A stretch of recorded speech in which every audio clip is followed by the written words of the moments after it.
AP మండలిలో TDP YCP సభ్యుల మధ్య రుణాలపై వాగ్వాదం జరిగింది.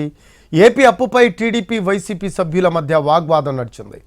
గత ప్రభుత్వం 10 లక్షల కోట్లు అప్పు చేసిందని టీడీపీ ఎమ్మెల్సీలు ఆరోపించారు. అయితే ప్రభుత్వం తప్పుడు లెక్కలు చెబుతోందని వైసీపీ ఎదురు దాడికి దిగింది. వాస్తవాలు చెబితే తమకు అభ్యంతరం లేదు అన్నారు మండలిలో ప్రతిపక్ష నేత బొత్స సత్యనారాయణ. గత ప్రభుత్వం 9,74,400 కోట్లు అప్పు చేసింది అన్నారు మంత్రి పయ్యావుల. దీంతో పోడియం వద్దకు వచ్చి నిరసన తెలిపారు వైసీపీ ఎమ్మెల్సీలు. వాస్తవాలు will remain as fact. Facts are facts. వినగలగాలి అధ్యక్ష. నేను వేరే సాంప్రదాయాలు అధ్యక్ష. ఈ సభలో తమరి నేతృత్వంలో జస్ట్ లాస్ట్ 3 years కింద నడిపినటువంటి క్వశ్చన్ అవర్లో ఎంతెంతసేపు రిప్లై చెప్పారు తీయండి. అదే సాంప్రదాయాన్ని పాటిద్దాం. కొత్త సాంప్రదాయాలు కూడా నేను రెండేండి సార్. ఓపిక ఉండాలి ఎల్ఓపి గారికి. నా రిక్వెస్ట్ ఒకటే, ఇక్కడ బ్లేమ్ గేమ్ కాదు, కానీ రాష్ట్ర ప్రజలకు సార్ అసెంబ్లీకి కానీ కౌన్సిల్కి కానీ ఉన్న బాధ్యతలు ఏంటి సార్? రెండే. ఒకటి చట్టాలు చేయడం, రెండవది ప్రతి రూపాయి ఖర్చుని నియంత్రించడం.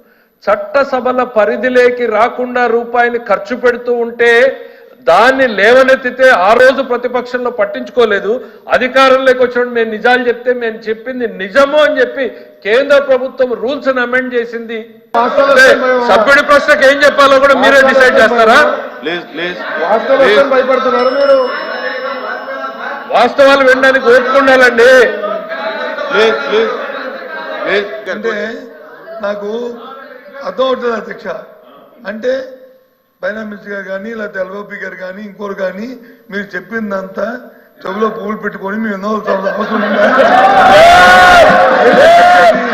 ఏంటి అధ్యక్ష?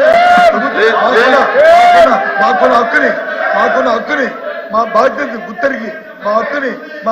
గుర్తెరిగి ఈ బడ్జెట్ ప్రజా వ్యతిరేకంగా ఉంది. ఇచ్చిన వాగ్దానాన్ని నెరవేర్చిన బడ్జెట్ ఇది మోసపూరిత బడ్జెట్ కాబట్టి నేను నిరసన తెలియజేస్తాం. మేము వాకౌట్ చేస్తాం. అది మా హక్కు.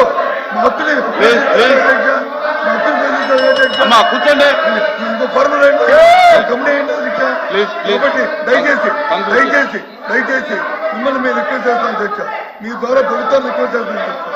మీ ద్వారా ఒక కమిటీ ఏంటి అధ్యక్ష, వాళ్ళు మమ్మల్ని కలిపి ఆ కమిటీ వచ్చే ముందు ప్రెజెంటేషన్ పడిన అధ్యక్ష. అప్పుడు ఫైనల్ గా వచ్చిన తర్వాత అది ప్రజెంట్ చెప్తాం అధ్యక్ష. దయచేసి కూర్చోండి. ఫైనాన్స్ మినిస్టర్ గారు కూర్చోండి ప్లీజ్. ఫైనాన్స్ మినిస్టర్ గారు మాట్లాడారు. కూర్చోండి. కూర్చోండి సార్.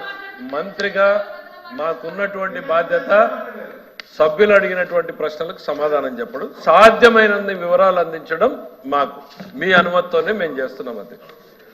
సభకున్నటువంటి 2 ప్రశ్నలు, వాళ్ళలోనే కాంట్రవర్సీస్ చాలా ఉన్నాయి కాబట్టి వాటిని 2-3 ప్రశ్నలు అడగదలుచుకున్నది.